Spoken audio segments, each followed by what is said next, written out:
بیماری بندے کے پاس وقوف نہ ہو.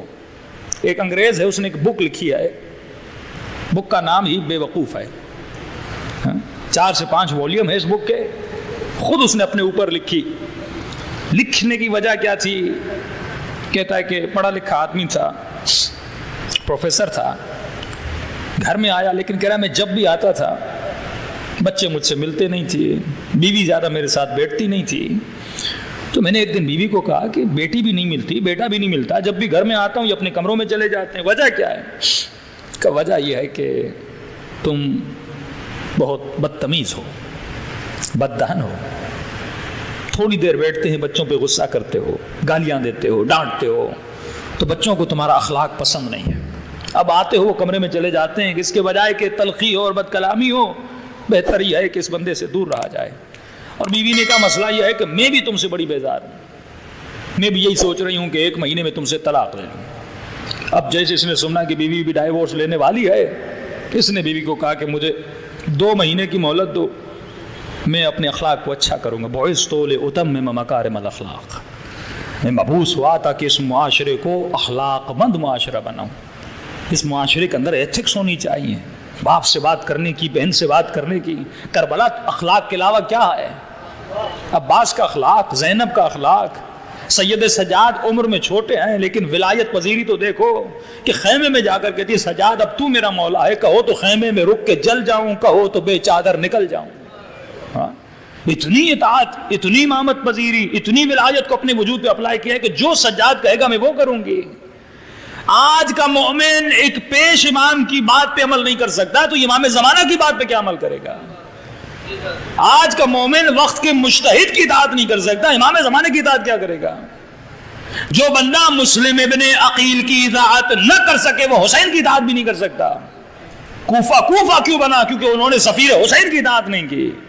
جب تو چھوٹے سے خدا کے پیغمبر کی اطاعت نہیں کر سکتا تو بڑے انبیاء کی اطاعت کیسے کرے گا؟ یہ زندگی بندے کو سکھاتی ہے کہ بتا تمہارے وجود میں ایکسیپٹنس آف حق کتنی ہے, تو وہ حق کو کتنا ایکسیپٹ کرتا ہے اور اپنی باڈی پہ اپلائی کرتا ہے. کہ مجھے 2 مہینے کی مہلت دو, میں اپنا علاج کرواؤں گا. بیوی نے کہا تو بس انسان بن جا, تو 6 مہینے لے لے, انسان بن جا. اللہ بھی یہی کہتا ہے میرے بندے تجھے میں 10 سال دے رہا ہوں, 20 سال دے رہا ہوں, 50 سال دے رہا ہوں, بالآخر تو آ جا حسین کے در پہ, بالآخر حسینی بن جا. کب تک تو دنیا کی خواہشوں میں گھومتا رہے گا؟ جس مقصد و معیار کے لیے, آبجیکٹ کے لیے تجھے پیدا کیا تھا, کیوں اس راہ سے تو ہٹ چکا ہے؟ کیوں اپنا تمرکز اور اپنا فوکس قیامت پہ نہیں کرتا, قبر پہ نہیں کرتا, برزخ پہ نہیں کرتا کہ یہ دنیا گزرنے والی ہے, تم نے وہاں کے لیے کیا جمع کیا ہے؟ تو کہتا میرا ایک دوست تھا جو سائیکٹرسٹ تھا, میں اس کے پاس گیا اور میں نے کہا کہ مسئلہ ہے. کیا مسئلہ ہے؟ کبھی بھی طلاق لے رہی ہے, بچے بات نہیں کرتے. ایسا کیوں ہے؟ کبھی بھی ایسی ہے, بچے ایسے ہیں, بیٹی ایسی ہے, بیٹا ایسا ہے. 1.5 گھنٹہ یہ کہنے لگا کہ وہ کیسی ہے. ڈاکٹر نے کہا اتنے تم نے یہ تو بتا دیا, وہ کیسے, تھوڑا یہ بتا تو کیسا ہے. من عرف نفسہ فقد عرف ربہ, جو انسان خود کو پہچانتا ہے وہ خدا کو پہچانتا ہے. تو خود کو آئینے میں دیکھ تو صحیح. وہ بے وقوف انسان ہے اگر آئینے میں دیکھے اور آئینہ کہے کہ تمہارے منہ پہ کالک ہے اور آئینے کو باکس مار کے توڑ دے. وہ انسان بے وقوف ہے جسے کوئی بتاتا ہے کہ آپ کا اخلاق اچھا نہیں ہے, وہ اس سے لڑ پڑتا ہے, میرا اخلاق اچھا نہیں ہے. کہ آپ بڑے کنجوس ہیں, برا لگ جاتا ہے کہ لوگ مجھے کنجوس کہہ رہے ہیں. بھائی اگر کوئی تمہیں تمہاری برائی بتا رہا ہے وہ آئینہ ہے, اس کے ہاتھ چومو, اس کا شکریہ ادا کرو کہ آپ نے تنبیہ کی اور مجھے بتایا کہ میرے وجود میں برائی کون سی ہے. ہونا تو یہ چاہیے تھا تم مومنوں سے پوچھتے میرا کون سا اخلاق, میری کون سی رفتار آپ کو بری لگتی ہے.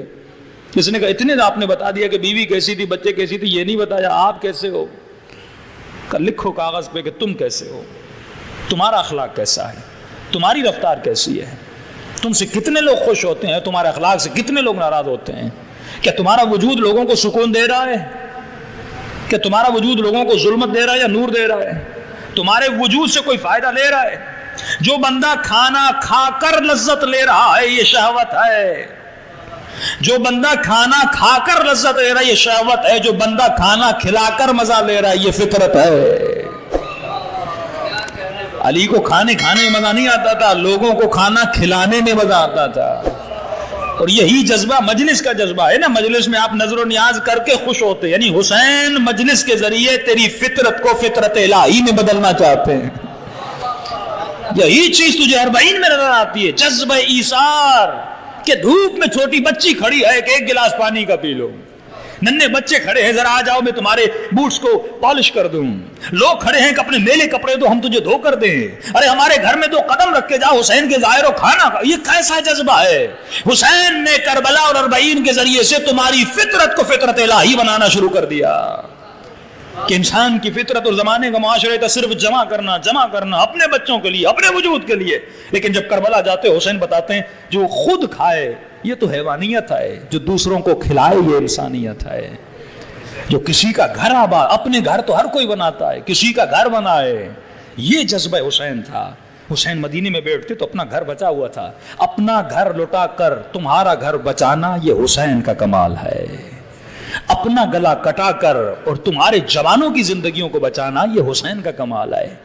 تو کہا لکھو کاغذ پہ. اس نے لکھا, اس نے کہا دیکھو اب تمہیں جو بیماری ہے اس کا نام ہے بے وقوفی. ہاں تو اس نے کہا ڈاکٹر صاحب گالی کیوں دے رہے ہو, میں پروفیسر آدمی ہوں, مجھے کہہ رہے ہو میں بے وقوف. اتنا پڑھے لکھے جاہل بھی تو آپ نے دیکھے ہوں گے نا. افسوس سے ہمارے یہاں جو مجلس کا معیار ہے, کئی لوگ مجلس کی دعوت دیتے ہیں, مولانا مجلس پڑھیے, بھائی ٹائم نہیں. مولانا کوئی بات نہیں, آدھے گھنٹہ پڑھیے اور چلے جائیے, جسٹ فار فارملٹی. آئیے آدھا گھنٹہ پڑھیے اور چلے جائیے. کسی نے مجھے کراچی میں کہا مولانا مجلس پڑھنا کون سی بڑی بات ہے, ہمیں تو بس ایسا بندہ چاہیے جو 1 گھنٹہ بولے. ہمیں 1 گھنٹہ بولنے والے چاہیے. بندہ مجلس میں آتا ہے, گھنٹہ آ کر عادت کو نبھا کے چلا جاتا ہے. نہ آنے والے کا کوئی آبجیکٹ ہے, نہ پڑھنے والے کا کوئی آبجیکٹ ہے, کہ بس آدھا گھنٹہ رسم نبھانے اور چلے جانی ہے. وہ بھی آتا ہے آدھا گھنٹہ مجلس میں, کوئی معیار نہیں ہے کہ میں جس کو بلا رہا ہوں اس کا کون سا معیار ہے. آج معیار ہے شہرت, جسٹ شہرت معیار ہے, نہ علم معیار ہے, نہ عدالت معیار ہے, نہ تقوی معیار ہے, نہ تہذیب معیار ہے. جب معاشرے کے یہاں عبادتیں رسم بن جائیں, جب کوئی فکر نہ ہو کہ میں 1 گھنٹہ والعصر ان الانسان لفی خسر, 1 گھنٹہ میں اللہ کی راہ میں جا رہا ہوں. پڑھنے والا یہ سوچے کہ اگر 500 لوگ میری مجلس میں بیٹھے, 500 آورز میں لوگوں کے لے رہا ہوں, کہ خدا نہیں پوچھے گا تم نے 500 گھنٹوں میں لوگوں کو کیا دیا, تم نے 1 گھنٹہ کہاں پہ گزارا. کیونکہ جب میری زندگی میں کوئی ڈائریکشن نہ ہو, جب کوئی گول نہ ہو, جس انسان کی زندگی میں وقت کی اہمیت تباہ ہو جائے. یہاں تک اسلام کہے جب تمہیں کوئی بھی کام نہ ہو تو ہاتھ میں تسبیح لے لو, تاکہ یہ ذہن ڈائیورٹ نہ ہو جائے. شیطان اگر ذہن کو تم نے خالی رکھا, شیطان 24 گھنٹہ تمہارے ذہن میں گھومتا رہے گا. اگر تم نے ذہن کو کوئی ایکٹیویٹی نہیں دی, شیطان اس کو ایکٹیویٹی دے گا. اگر تم نے اپنی فکر کو, خیال کو کنٹرول نہ کیا اور اسے کوئی جہت نہیں دی, کیوں کہا جب نماز پڑھو تو جہت کعبہ ہے, فَإِنَّمَا تُوَلُّوا, جہاں بھی چہرہ کرو اللہ کی طرف چہرہ کرو. یہ چہرہ خدا کی طرف کیا, یعنی اپنی فکر کو ڈائیورٹ کرو اللہ کی طرف, اپنے ذہن کو متوجہ کرو خدا کی طرف. یہ عبادت ہے کہ تمہارے ذہن کا قبلہ اور کعبہ لا الہ الا اللہ ہونا چاہیے. اگر تم نے ذہن کو خالی رکھا, شیطان ذہن کو لوٹ کے چلا جائے گا. آپ نے گھر بنایا اور 10 سال گھر کو خالی رکھ کے چھوڑ دیا, کہ اس گھر میں چور نہیں جائیں گے, کہ اس گھر میں ڈاکہ نہیں لگے گا. جو گھر خالی رہتا ہے اس میں ڈاکہ جل جاتا ہے, جو ذہن خالی رہتے ہیں اس میں شیطان چلا جاتا ہے. تو وہاں فرماتے ہیں ذہن کو کبھی خالی نہ رکھو, کم سے کم بھی کام کرو, وہ تسبیح الہی ہے, سبحان اللہ پڑھو, اللہ اکبر پڑھو, استغفر اللہ ربی واتوب الیہ پڑھو, تاکہ یہ ذہن ایک ڈائریکشن میں رہے کہ بندہ تو کس کا عبادت گزار ہے اور کس کی راہ میں اپنی زندگی کو بسر کرنے آیا ہے. تو کہ میں تمہیں ایک مشورہ دیتا ہوں, اس بیماری کا علاج تو بڑا مشکل ہے, لیکن تمہارے ضمیر کو جھنجھوڑنے کے لیے اور بیدار کرنے کے لیے تجھے ایک مشورہ دیتا ہوں. کہ کون سا مشورہ؟ کہ ایک تختہ لو, ایک بہت بڑا تختہ, وہ تختہ لا کے اپنے آفس میں, اپنے گھر میں, اپنے کمرے میں, جہاں تمہارا دل کہے, جہاں پہ تمہاری زیادہ ایکٹیویٹی ہے, وہاں پہ لگا لو. لگانے کے بعد پورے دن میں اگر تم کسی کو گالی دو, بدتمیزی کرو, کسی کی غیبت کرو, کسی کو مارو, کسی بھی انسان کو تکلیف دو, وہ رات کو آ کر نوٹ کرو کہ آج میں نے غصے میں آ کر کس کس کو تکلیف دی. مثلا اگر تم نے 10 لوگوں کو تکلیف دی, اس تختے پہ 10 کیڑے لگا لو. کہ 30 دن کے بعد میرے پاس واپس آنا، تختہ بھی لے کر آنا. یعنی پریکٹیکلی دیکھو کہ تم نے زندگی میں کیا کچھ کیا، کیا کچھ نہیں کیا. حاسبو قبل ان تحاسبو، یہ اہل بیت کا راستہ ہے. اپنا حساب کر اس سے پہلے کہ خدا حساب کرے. اپنی کیلکولیشن کر. آج پوچھوں نا آپ کے بینک میں پیسے کتنے پتہ ہے، جیب میں کتنے پیسے ہیں پتہ ہے، سیلری کتنی آتی ہے پتہ ہے، اور یہ پوچھوں کہ نیکیاں کتنی ہیں، برائیں کچھ پتہ نہیں. میرا کوئی حساب و کتاب نہیں. کتنی نمازیں قضا ہیں، کتنے روزے قضا ہیں، کتنے سال سے میرا خمس قضا ہے، حج اگر واجب ہوا کیا کہ نہیں کیا، یہ سارے تو آپ کے ذمے پر ہیں. حساب و کتاب کر کہ کون سی چیز تمہارے ذمے پر ہے، کون سی تمہارے ذمے پر نہیں. اگر حساب نہیں کرو گے تو اللہ کا حساب بڑا کڑوا ہے. اگر حساب نہیں کرو گے تو منکر و نکیر کا حساب بڑا کڑوا ہے. تو اس سے پہلے کہ موت آ جائے اپنا حساب کر. کہا یہ تختہ لے لے اور جس کے ساتھ بے احترامی اور بدتمیزی کرتا ہے ایک کیل لگا لے. 1 مہینے کے بعد تختہ لے کر آنا. ڈاکٹر نے ایک تختہ دیا تھا، بندہ جب مہینے کے بعد واپس آیا 3 تختے لے کر آیا، تینوں کیلوں سے بھرے ہوئے. کہ میں تو سوچ رہا تھا تو چھوٹا بے وقوف ہے، لیکن تو بہت بڑا بے وقوف ہے. 3 تختے کا کیا کروں؟ آپ نے کہا تھا کیلیں لگاتے جاؤ، میں کیلیں لگاتا گیا. کہا ڈاکٹر صاحب مجھے بچا لو، میں بڑی کوشش کر رہا ہوں لیکن عادت نکل نہیں رہی، بڑی کوشش کر رہا ہوں لیکن عادتوں کی زنجیروں میں میں نے اپنے وجود کو جکڑا ہوا. کروں تو کیا کروں؟ ڈاکٹر نے کہا ایک راستہ ہے، وہ کام کرو، اگر اس کے بعد علاج ہوا تو ٹھیک ہے، ورنہ تمہارا کوئی علاج نہیں ہے. کہ کون سا کام؟ کہا یہ 3 تختے لے کر جا، دیواروں پہ لگا. پہلی کیل جب تم نے لگائی تھی بتا کہ تم نے کس کو تکلیف دی تھی، اس بندے سے جا کر معافی مانگ اور اس کیل کو تختے سے نکال. دوسرے سے معافی مانگ، کیل کو تختے سے نکال. تیسرے سے معافی مانگ، کیل کو تختے سے نکال. کسی کا حق کھایا، کسی کا حق مارا، کیلوں کو نکالتا جا، معافی مانگتا جا. کہتا ہے کہ 2 مہینے کے بعد واپس آیا، تختوں پر 1 کیل بھی نہیں تھی. کہ شاباش، لگتا ہے کہ تم ٹھیک ہو گئے.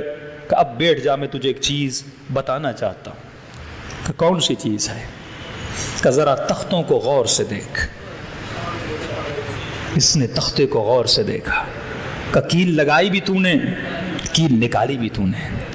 کسی کی بدتمیزی، بے احترامی، دل آزاری، بیوی ہو، بچہ ہو، بھائی ہو، بہن ہو، دوست ہو، تم نے دل آزاری کی، معافی بھی تم نے مانگی، اس نے معاف بھی کر دیا، تم نے کیل بھی نکال لی. کہ کیل تو نکل گئی پر نشان اب تک باقی ہے. یہ ہے کہ ایمان کے 9 حصے اللہ کی خلق کے ساتھ اچھا اخلاق رکھنا ہے. اگر تم کسی کے ساتھ برائی کرتے ہو، کیل تو نکل جائے گی، وہ تجھے معاف بھی کر دے گا، لیکن اے انسان اس کے دل پہ جو چونٹ آئی ہے. تبھی امام سجاد فرماتے ہیں نیزوں نے مجھے اتنے زخم نہیں دیے. بی بی زینب فرماتی ہے تازیانوں نے مجھے اتنے زخم نہیں دیے، لیکن جب یہ زخم زباں لگاتے تھے، جب یہ مجھے تکلیف دیتے تھے اپنی باتوں سے کہ یہ باغی کی بہن ہے، جب یہ میرے بابا کو گالیاں دیتے تھے، جب ہم آل رسول کو اپنی زبانوں سے ایسے ایسے لفظ کہتے تھے، جب آپ امام سجاد کے وہ مقامات پڑھیں گے کہ مجھے بازار شام سے کیسے گزارا گیا، تو وہاں فرماتے یہ جو زخم ملے نا، ان زخموں نے ہمیں 40 سال رلایا. تو انسان حاسبو قبل ان تحاسبو. خلاصہ کلام